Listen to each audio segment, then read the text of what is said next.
बुद्ध की कहानियाँ भले ही आज की न हों, पर उनके कथ्य मानवीय भावों से जुड़े हुए हैं, इसीलिए वे आज भी हमारा मार्गदर्शन करती हैं।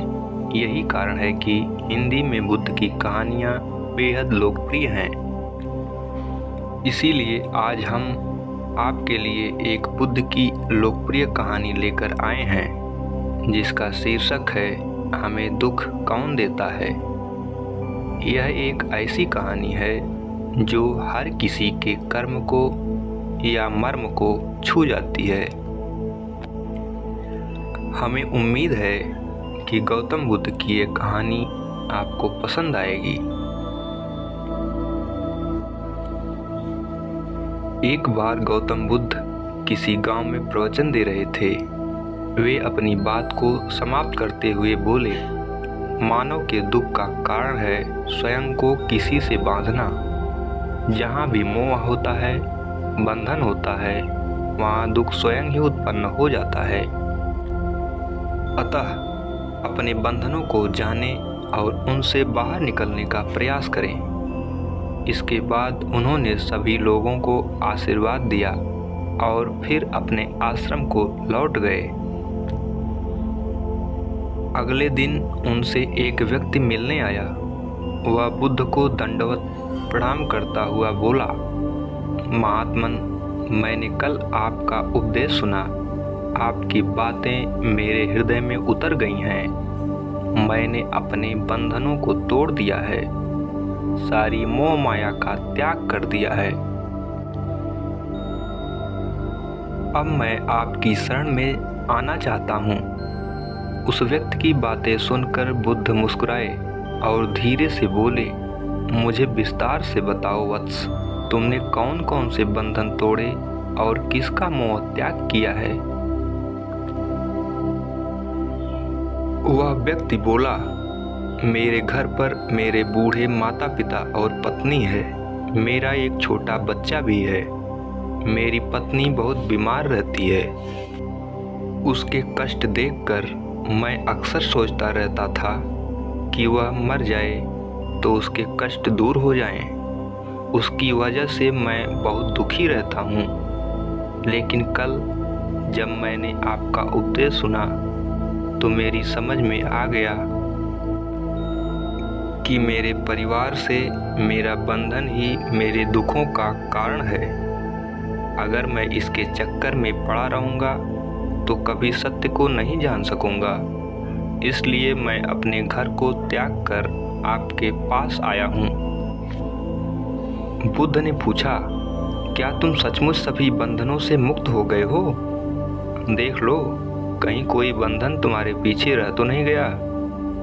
वह व्यक्ति बोला, नहीं प्रभु, मैं अपने जीवन की सारी चीज़ों को पीछे छोड़ आया हूँ और अब आगे बढ़ना चाहता हूँ। बुद्ध ने कहा, अगर ऐसी बात है तो फिर ठीक है। आज तुम यहीं आश्रम में रुको। कल मैं तुम्हें बताऊंगा कि तुम्हें क्या करना है। बुद्ध ने अपने एक शिष्य की ओर इशारा किया। शिष्य ने उसे आश्रम के अतिथि कक्ष में पहुंचा दिया। वह व्यक्ति उत्सुकता पूर्वक आश्रम की गतिविधियां देखता रहा। उन्हें देखकर वह बहुत प्रसन्न हुआ और अपने सौभाग्य पर इतराता रहा। अगले दिन बुद्ध ने उस व्यक्ति को एक कार्य सौंपते हुए कहा, तुम्हें पूर्व की दिशा में जाना है। वहाँ पर तुम्हें एक गांव मिलेगा। गांव के बाहर ही एक साधिका का घर है। वह तुम्हें कोई वस्तु देगी, उसे लेकर तुम्हें वापस मेरे पास आना है। वह व्यक्ति पूर्व दिशा की ओर चल पड़ा। गर्मी का मौसम था। कुछ ही देर में वह पसीने से तरबतर हो गया। उसे प्यास भी सताने लगी। वह सोचने लगा कि अगर इस समय मैं अपने घर पर होता तो इस तरह गर्मी में पसीना नहीं बहाना पड़ता।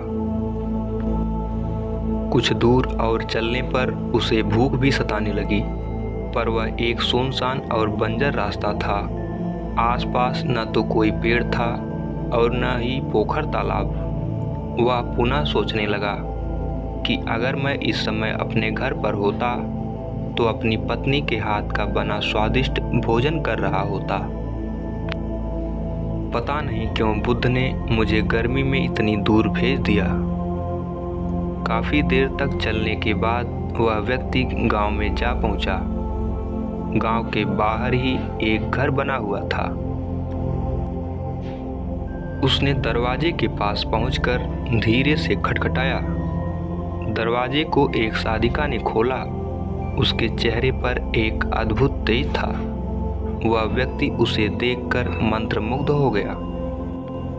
साधिका ने उसे अभिवादन करते हुए कहा, मैं जानती हूँ कि आपको बुद्ध ने भेजा है, आप अंदर आ जाएं। वह व्यक्ति घर के अंदर चला गया। साधिका के कहने पर उसने पानी से हाथ मुंह धोया और एक चटाई पर बैठ गया। साधिका ने उसके सामने भोजन की थाली रख दी। वह जल्दी जल्दी भोजन करने लगा। अचानक उस व्यक्ति की नज़र साधिका के पैरों पर पड़ी। उसके पैर बहुत सुंदर थे। वह उन्हें देखता ही रह गया। तभी साधिका ने उसका ध्यान भंग किया। वह बोली, जिस व्यक्ति को बुद्ध के चरणों में स्थान मिल जाता है, फिर उसे किसी अन्य के चरणों की आवश्यकता नहीं पड़ती। साधिका की बात सुनकर वह व्यक्ति लज्जित हो गया और नजरें नीची करके चुपचाप भोजन करने लगा। भोजन करने के बाद साधिका ने कहा, आप बहुत दूर से आए हैं, थक गए होंगे, यहीं चटाई पर लेट जाएं, मैं पंखा कर दूंगी। वह व्यक्ति बहुत थका हुआ था। वह चटाई पर लेट गया और अपनी आंखें बंद कर लीं। साधिका उसे पंखा करने लगी, पर लेटने के बाद भी उस व्यक्ति को चैन नहीं आया। उसने धीरे से अपनी पलकों को खोला और चोर नज़रों से साधिका को देखने लगा। वह सोचने लगा, यह स्त्री कितनी सुंदर है, इसकी वाणी कितनी मोहक है। अगर यह मेरी पत्नी होती तो मेरा जीवन स्वर्ग बन जाता।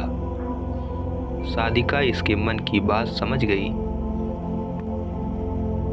वह बोली, शरीर में कुछ नहीं रखा है, यह केवल मांस, मज्जा और अस्थियों का जोड़ है। जो व्यक्ति इसके आकर्षण से मुक्त हो जाता है वही सत्य को प्राप्त कर पाता है। यह सुनकर वह व्यक्ति घबरा गया। वह चटाई से उठ बैठा और बोला, अब मुझे बुद्ध के पास जाना चाहिए। कृपया आप मुझे वह सामान दे दें जिसके लिए बुद्ध ने कहा था।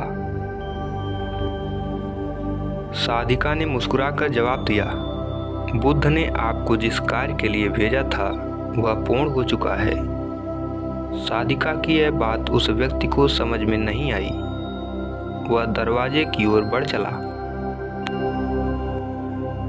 दरवाजे के पास पहुंचकर वह एक क्षण के लिए रुका और पलटकर बोला, क्या आप अंतर्यामी हैं? आपने मेरे मन की बातें कैसे समझ लीं? वह स्त्री मुस्कुराते हुए बोली, बुद्ध की कृपा से मैं मोह माया से ऊपर उठ चुकी हूँ, इसलिए भावनाओं से निर्लिप्त हूँ और किसी के चेहरे को देखकर उसके मन में उठने वाले विचारों को समझ लेती हूँ। उसकी बातें सुनकर वह व्यक्ति एक बार पुनः लज्जित हुआ और सोचने लगा कि जिस स्त्री ने सच्चे मन से मेरा सत्कार किया, मैं उसके बारे में क्या क्या सोचता रहा। उसके बाद वह बुद्ध के आश्रम की ओर लौट पड़ा। आश्रम में पहुंचकर वह व्यक्ति बुद्ध के चरणों में गिर पड़ा और बोला, महात्मन मुझे क्षमा कर दें, मैं बड़ा पापी हूँ। उसकी बातें सुनकर बुद्ध मुस्कुराए और बोले, मैंने तुम्हें साधिका के पास इसीलिए भेजा था ताकि तुम अपने आप को देख सको। अब मुझे बताओ, क्या तुम सचमुच मोह और बंधन को त्याग चुके हो? वह व्यक्ति कुछ नहीं बोला। वह नजरें नीची किए चुपचाप खड़ा रहा। बुद्ध ने कहा, बाहरी बंधन और मोह को त्यागने से हम बंधन मुक्त नहीं होते। दरअसल बंधन और मोह हमारे भीतर होता है। तुमने परिवार को छोड़ दिया और सोचा कि मैं बंधन मुक्त हो गया, लेकिन जैसे ही तुम्हें अवसर मिला, तुम्हारे भीतर का मोह जाग उठा और इसी वजह से आज तुम अपने आप को पापी समझ रहे हो। मुझे क्षमा कर दें प्रभु। उस व्यक्ति ने अपने हाथ जोड़ दिए। फिर वह धीरे से बोला, आप सही कह रहे हैं, मैं केवल अपनी पत्नी से पीछा छुड़ाना चाहता था। वह बहुत बीमार रहती है। 1 वर्ष से हमारे बीच संबंध भी नहीं बन पाए।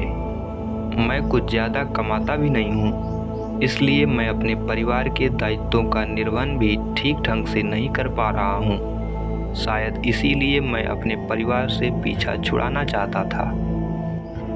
पर अब मैं समझ गया हूँ, मेरा परिवार ही मेरा सत्य है और उसके दायित्वों का निर्वहन ही असली कर्म है। बुद्ध बोले, मैं जो कुछ भी कहता हूँ वह अपने अनुभव के आधार पर कहता हूँ। लोग मेरी बातों को सुनते तो हैं, पर वे अपने स्वार्थ के अनुसार ही उसका अर्थ ग्रहण करते हैं। इसीलिए मोह, माया, कामना, इच्छा, वासना, क्रोध को लोग बाहर की ओर खोजते हैं, जबकि यह हमारे भीतर ही है। हम दूसरों को देखकर तरह तरह की कामना करने लगते हैं।